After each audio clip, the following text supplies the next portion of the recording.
باپ کے پیار کی یہ شان ہے کہ باپ کا بس چلے تو وہ اپنی عمر بھی کاٹ کے اپنی اولاد کے نام لکھ دیا کرتا ہے. یہ باپ کا پیار ہے. میں حدیث سنا رہا ہوں آپ کو.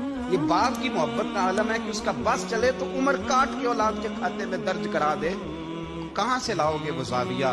دنیا میں واحد شخصیت باپ کی ہے، باپ کی، جو محنت خود کرتا ہے پر اپنے لیے نہیں کرتا، جو کما کے لا کے اعلان کر کے اولاد کو کہتا ہے پتر آپ کا ہی ہے سارا کچھ، سارا آپ کے لیے کر رہا ہوں. تو اتنا چھوٹا نہ سمجھیں، مہربانی کریں. باپ کی عظمت کو، باپ کے مرتبے کو، باپ کے مقام کو، وہ جب بیٹا سویا ہوتا ہے اور رات کو والد آ کے اس کا چہرہ دیکھتا ہے نا سوئے ہوئے کا، اور اب یقین کریں دنیا میں ایک سہارا ایسا ہے جو بندے کو جوان کرتا ہے. پتر ایک ہو پر بڑا ہو جائے ذرا قد کے برابر، تو باپ کو یوں لگتا ہے کہ میرے کندھے تھوڑے سے نا وزن ہلکا ہو گیا ہے، میں اب آسانی میں ہوں. تو باپ کے پیار کی بھی کوئی حد